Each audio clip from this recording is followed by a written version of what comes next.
After my second Olympics, I knew I was done. I wanted to be done with judo before I even got to the second Olympics. I was so burnt out. Kids and I made soap and candles for Christmas presents this year.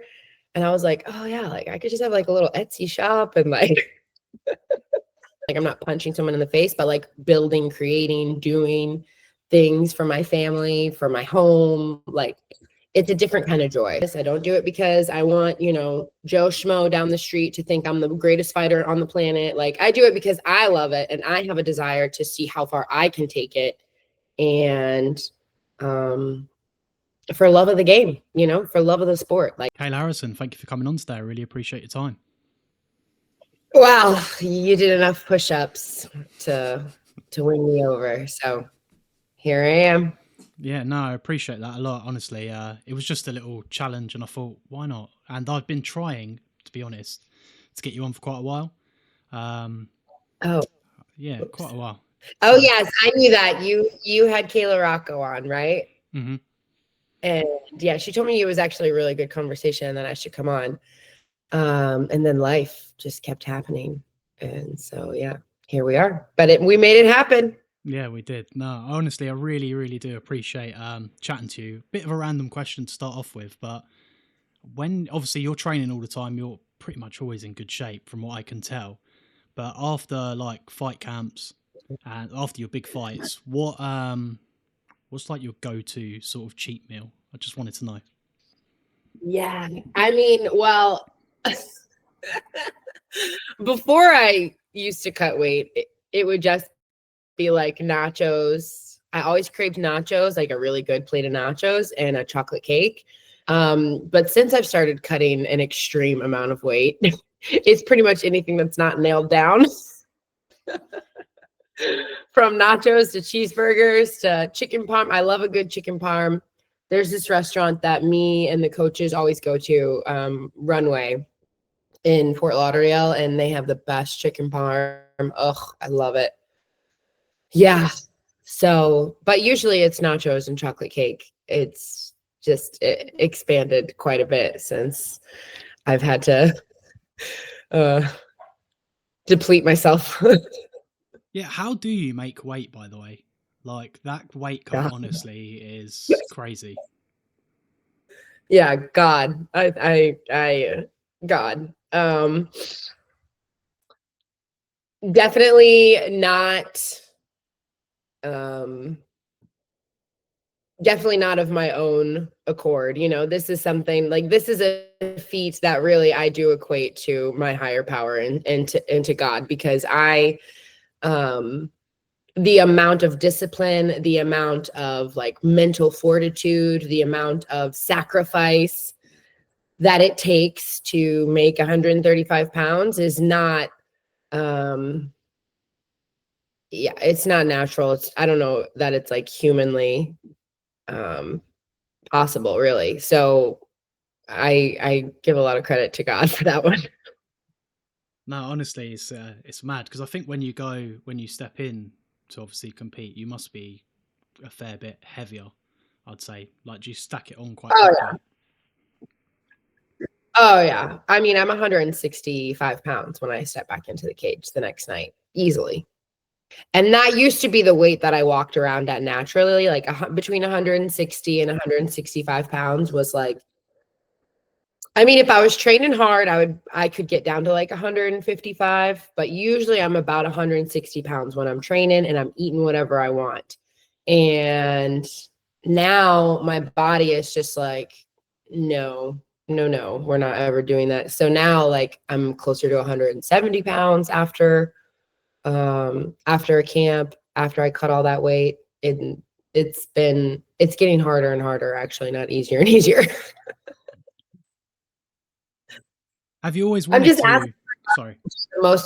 I'm just asking my body to do the most it's ever done at the oldest it's ever been, where my metabolism is naturally starting to slow down. I've got 25 years of wear and tear that has accumulated. I've got arthritis everywhere. I mean, like, so it's definitely, I do this by choice, like this is what I want. I want to be UFC champion. And so it's a very calculated risk, and I'm very blessed to have such an amazing team around me who are in it with me, but it's hard.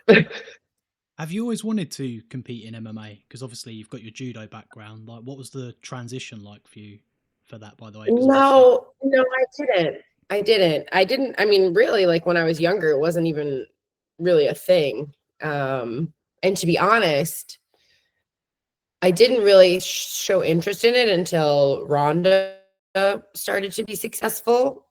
And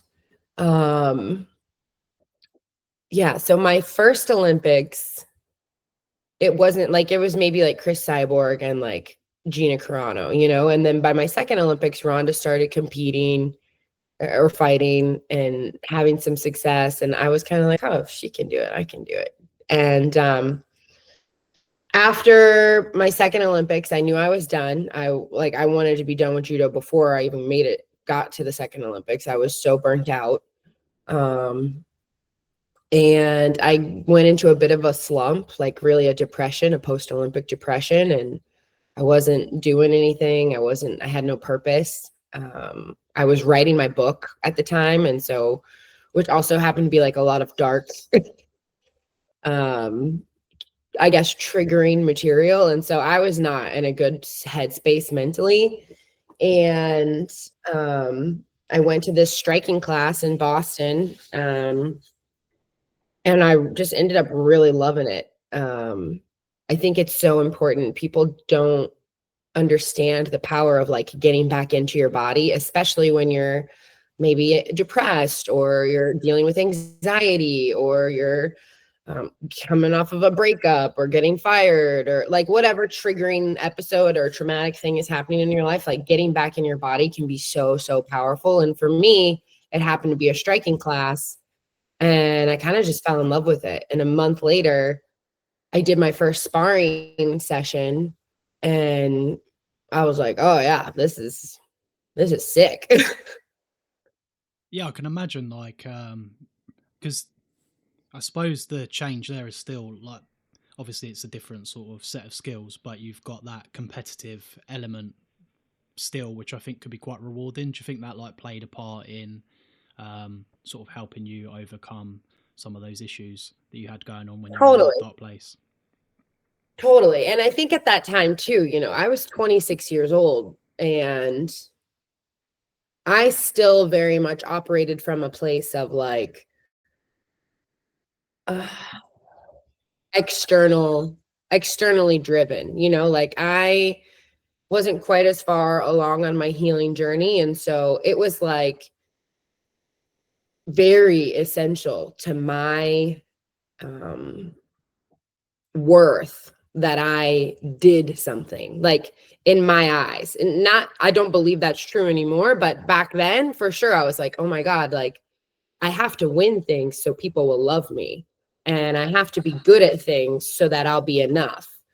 And so when I found MMA, it was a very natural transition for me to go from throwing people and getting gold medals so that I feel like I'm enough to punching people and winning world titles. Like that was a very seamless transition. Do you think, because you said about the external sort of love from people, do you think a part of that is due to the fact that you were competing in an Olympic sport, which is like a team, to then obviously you transition into MMA, which I know you have like the team in the background, you know, working on things and your sparring partners and stuff like that, but it's quite a personal achievement when you go in there. It is you in there. Do you think that part of that external sort of validation was because from quite young you're competing in such a team orientated environment, to then maybe this has helped you in a way to validate just your opinion of yourself more, if that makes sense? Well, Worded the question. no, it makes sense, but I think that really like, I think that, look, none of us make it out of childhood unscathed, right? We all come out of our childhood with some type of trauma. Now, whether that's like a big T or a little T depends a lot on our caregivers and our parents. And our circumstances and what happens in our childhood. So, you know, I had some big T's in my childhood. I had a lot of trauma, from my father not being present to being sexually abused. And I think that story, as a child, whatever happens, that story repeats itself in your adulthood, not because you want it to, but because that's what you know. And we as humans subconsciously seek what we know, even if it's fucking terrible for us. We seek what we know. And for me, not having my father in my life created a giant hole, because our parents are our first they're our first look at the world, and they're supposed to be the ones who protect us, who make us feel safe, seen, soothed, and secure. And if there is something wrong with an adult when you're a child, the child doesn't think, oh, there's something wrong with my parents.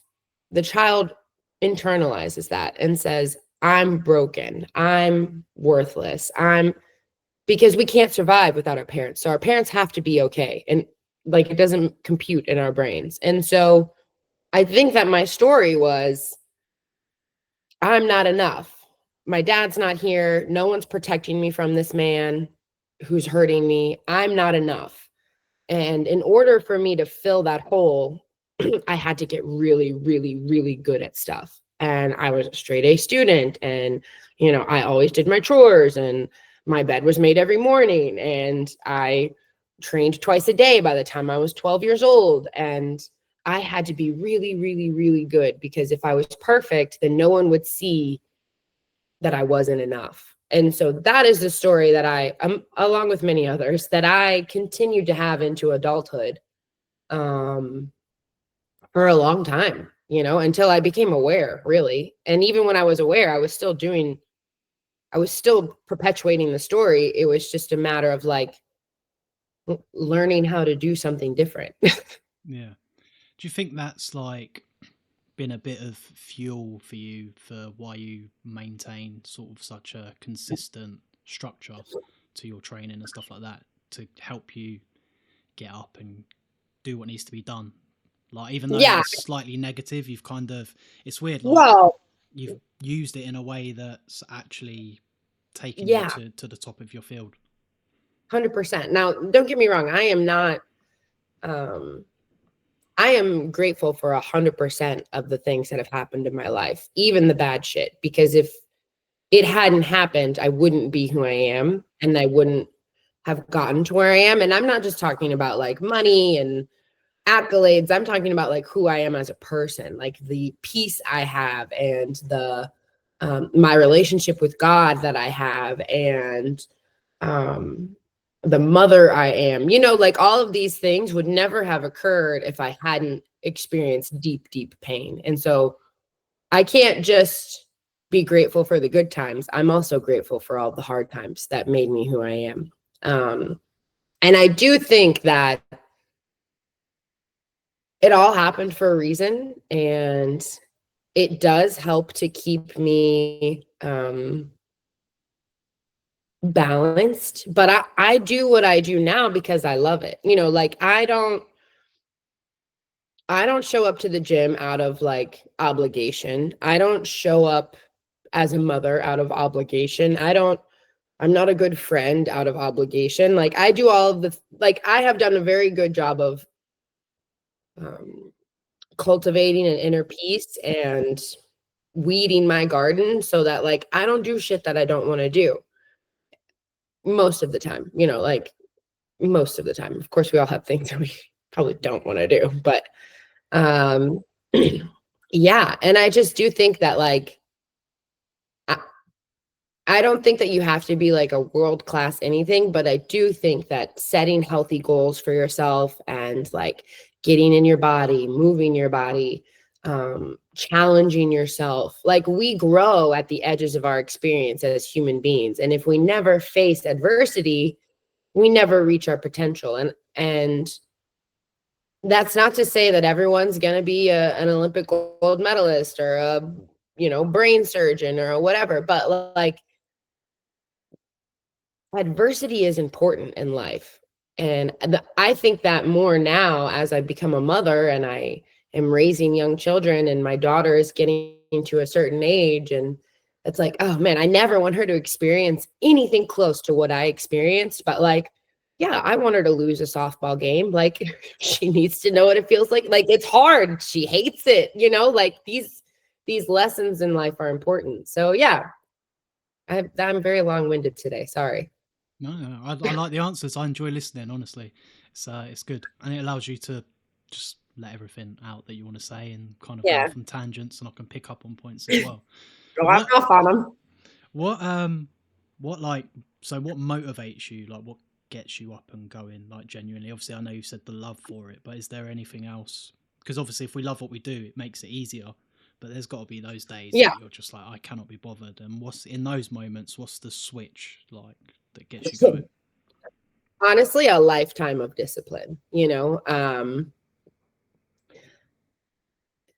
I credit my judo coaches, Jimmy, Pedro, and Big Jim, really for this work ethic that's second to none. And one of my favorite sayings is that I won't always be motivated, but I can always be disciplined.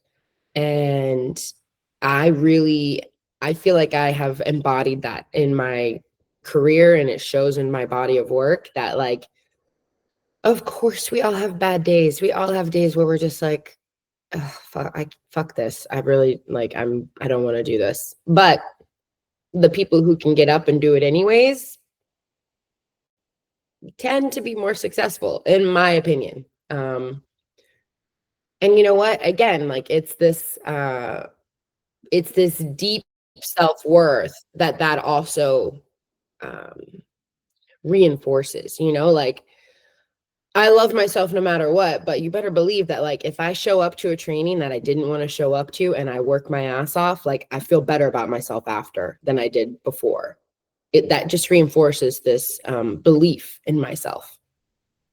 Did you like? Because obviously, I've read that you went and did therapy. How Hmm. was that a massive catalyst for you? Like in changing how you think and feel about yourself? Did that like push you so much further and give you some techniques to work with? Yeah, I mean, I think yes and no. Therapy, like I am a huge believer that like number one, it takes a village. So you need to have good people in your life that like you can trust and a tribe. And my therapists tend to become that. I've gone to many different therapies all throughout my life. And like I probably could be a therapist at this point. I've had so much therapy. But I am an unpaid therapist to most of my friends. But I think it's important because like number one, you can't do any of this alone. For me, I'm at the stage in my life where therapy has become like a sounding board almost, you know, like I'll have an idea or I'll have a problem or I'll have a this or I'll have a that. And it's a place for me to go and like check in.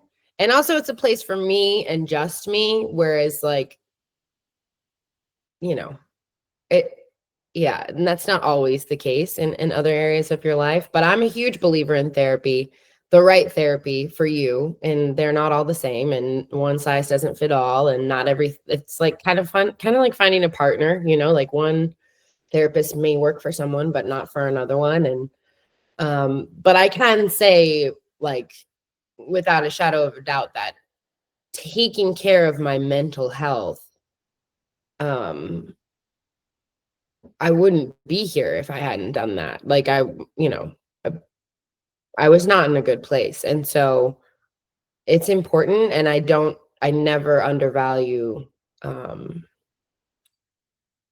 it can be life-changing, life-saving. How do you unwind, like, and relax? Do you find it difficult? Yeah. Uh, I mean, yes and no. It just depends. Like I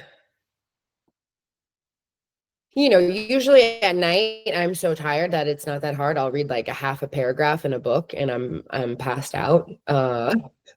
Especially if I'm training hard, but like for sure I like to have a balance. On the weekends I have like my tinker time. That's what I call it, where I just am like tinkering in my garden or tinkering on a project for the house or tinkering with the animals, like just doing things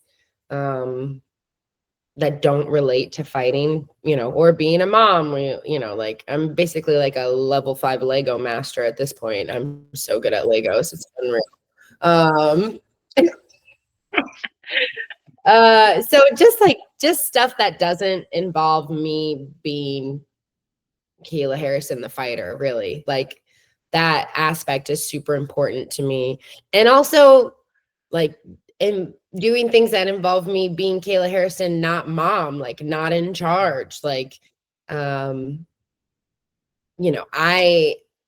think being a single mom with an incredibly demanding career can be really like, it's much, much harder than I ever anticipated. And so being able to say to my mom, like, hey mom, I'm about to have a meltdown, and it's not anything, the kids aren't doing anything wrong, they're just being kids, but like I'm at my, I'm here.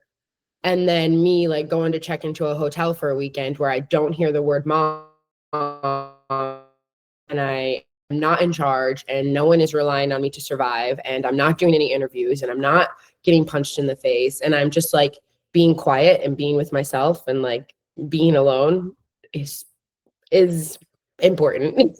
Bliss, right? Yeah. How do you balance that? So how do you balance the dynamic of like being a mum with obviously your career? Because I spoke to Michelle Waterson a long time ago, and obviously she had a husband, and obviously he took a lot of the pressure with Yeah. the family situation. For yourself, like how do you manage to balance that? Um, I'm still learning the ins and outs of it. I think trial and error for me is uh, a good hard teacher. But I have a tribe, like I said, my mom, Shayna, who is like my house leader. Like, I don't know. She's not a nanny. She does everything that I need help with. My friends, my kids have like 3 crazy aunts, actually more than that, because all of my other friends from all over the country are also their crazy aunts. And yeah, just being able to, when I first became a mother, I was so self-reliant, and I was so like, again, I had to be perfect, and I had to be the perfect mom, and they had to have a perfect plate of food every night, and they had to like, everything had to be perfect. And that was a mistake, because there's no such thing as a perfect mom. Like, no matter how hard I try, I'm gonna mess up.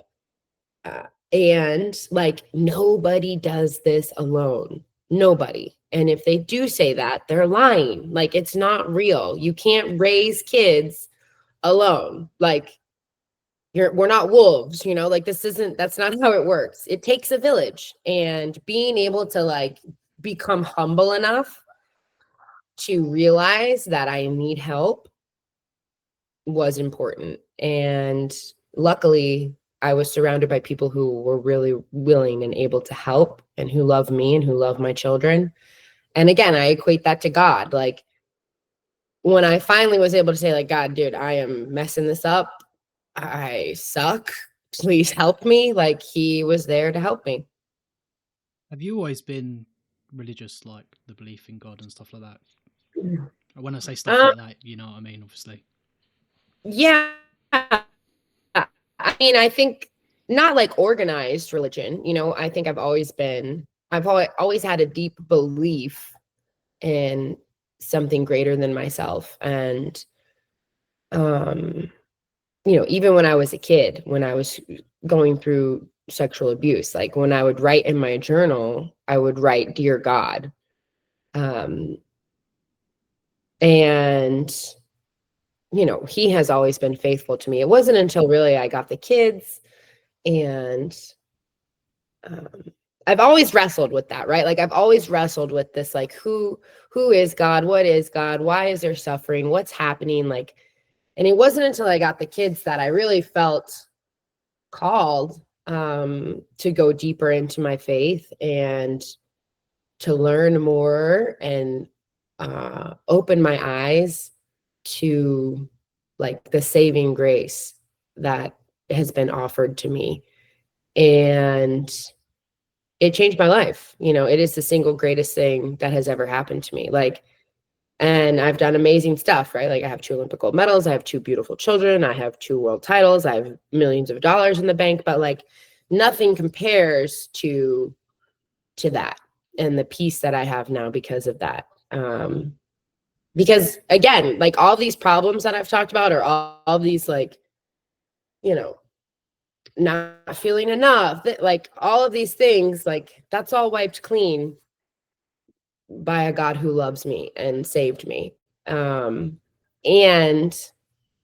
it's hard mentally as a human for me to wrap my brain around that, you know, like I still struggle with it. I'm not gonna lie. I'm not gonna pretend like, oh, I'm this like perfect Christian and like every day is magical and there's like sunshine and rainbows. Like I struggle with it all the time. I'm like, there's a God who loves me. Like that it sometimes it doesn't make sense. And so I just pray like, you know, God, I believe, help my unbelief. But yeah, it's a super important, it is the piece of what makes me who I am now, you know? No, I have my own wrestlings with it as well. But when I look at like the world and everything it has to offer and the system of how the world works, just in its being of it being here, Mhm. I always think to myself like, well, it works pretty well for it to be a fluke. Do you know what I mean? Like the way that water's about, and that, I just Mhm. think it's a bit too, you know, the way the plants work with the sun and, you know, Yeah, water. I'm just I like, know. it's a bit it's lucky as hell if it was fluke. Do you know what I mean? But it's too. Uh-huh. So I don't know. For me, like I think that's all the one time element. when I step outside. All you have to do is go step outside and like listen to a bird or like look at a flower and the intricate detail with which it and the perfect, like the perfect, if you just look at nature, right? If you just look at nature and you look at everything has to go exactly right for a plant to bloom and for it to be reseeded and for more to bloom and for it to continue to exist. And you look at all of these things and all of these factors and the oxygen and the like carbon dioxide, like all of these things. And that's just earth. That's just nature. Never mind to look at a human being and every single thing that has to go right in order for a human being to exist on this planet. Like that's nuts. There's no way. There's no way that that's an accident. No way. Anyways, I okay, agree with I'm you. gonna I go. agree. Um, There's no way.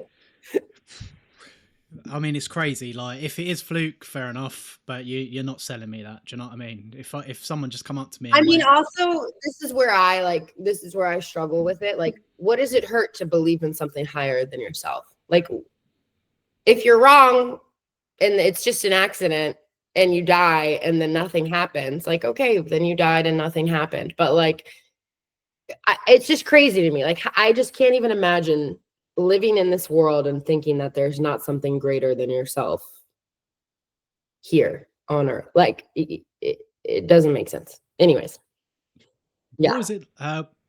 On a completely different tangent. What was it It's- like for you, by the way, to compete at UFC 300? Because obviously that was a massive event. yeah, it was pretty great. I'm not gonna lie. It was yeah, it was fantastic. You know, I've been at some of the biggest stages in the world, arguably the biggest stage in the world of the Olympic Games, and um, you know, that's something that's so massive. It's hard to ever. Um, it's just so big. 10,000 of the world's greatest athletes all descending upon one city and like competing to be the absolute best that they can be is something really magical. Still to this day, I find it magical.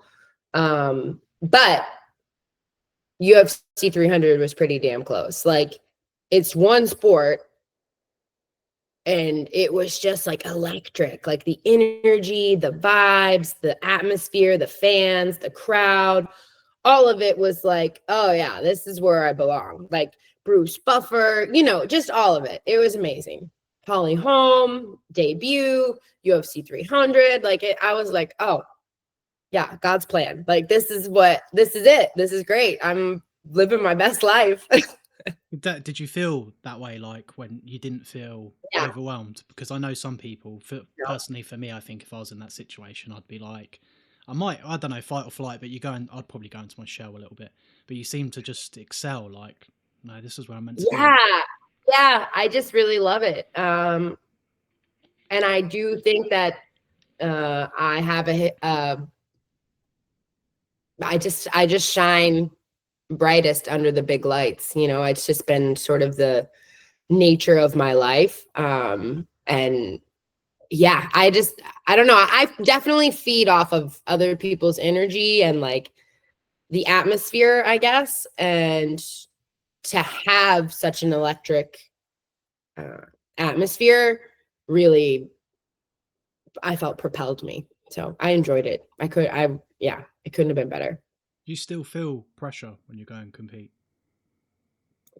I mean, I feel pressure from myself because I want to be my best. And also, like, my team makes a lot of sacrifices for me. My coaches, the team behind the team, they put a lot of time and effort and energy into me, and we all make a lot of sacrifices. So I want to do them justice. Like I never want to go out there and like not give my absolute best. So that is kind of a pressure. But other than that, not really. Like, I used to care what people thought, and I used to care. But like, I do this because I love it now. I don't do it because I need money. I don't do it because I want to be famous. I don't do it because I want, Joe Schmo down the street to think I'm the greatest fighter on the planet. Like, I do it because I love it, and I have a desire to see how far I can take it. And for love of the game, for love of the sport. Like, for whatever reason, that's how I'm wired. I just really like the challenge of showing up and giving my absolute best. And again, I also equate this to like, that's my purpose. Like, if I give any, the very famous Steve Prefontaine quote, to give anything less than your best is to sacrifice the gift. And God gave me these gifts. It's my job to go out and use them and like just squeeze the ever living shit out of life. Like, I want to leave this earth knowing that I gave it my all. I think that's how I honor God, and that's how I honor the sanctity of life, and like, yeah, by like giving it my all and being the best that I can be. Knowing that I'll never be perfect, knowing that I will always fall short, knowing that I will always, it will never be enough, but to try is so much more important than being perfect. Perfect is this is like a made up word anyways. There's no such thing, I'm conscious of our time, by the way. So Yeah. I'll fire you Yeah. one more question. Okay. When it's all said and done, the career, what's next for you? I don't know. I'm becoming kind of a hermit. I'm like, maybe I'll just have a homestead and like a little farm stand. And I mean, I definitely want to really work on my foundation. To be honest with you, I think a lot about possibly fostering more children. There's so many kids who need a healthy, safe, loving home. Just being the best mom I can be to my 2 kids now. Possibly commentating, possibly coaching. There's like so many doors right now that I could go through that I really enjoy. I don't know yet, but definitely I'm gonna like I'm gonna like have a homestead and like raise all my own like grow all my own vegetables and raise all my own stuff. We kids and I made soap and candles for Christmas presents this year. And I was like, oh yeah, like I could just have like a little Etsy shop and like Yeah, exactly. never leave my house. Well, I'm sure you don't need to. Do you know what I mean? You've got everything that you need around you, which is always a perk, right? Yeah, it is. I'm blessed. I'm so blessed. It's ridiculous. Kayla. I just I've done so much in my life. I've traveled so much and I've been everywhere and I've done everything and like yeah, there's just such a different piece to being able to be still and like also I have really learned in my old age like working with my hands brings me great pride and like it's a different kind of work, you know, like I'm not punching someone in the face, but like building, creating, doing things for my family, for my home, like it's a different kind of joy. So yeah, we'll see. That explains the Lego Master 5 comment, doesn't Yeah, I'm a beast. it? We just made like a Harry Potter train set and I'm like, I'm very impressed with my skills. Kayla, thank you for coming on. I really appreciate it.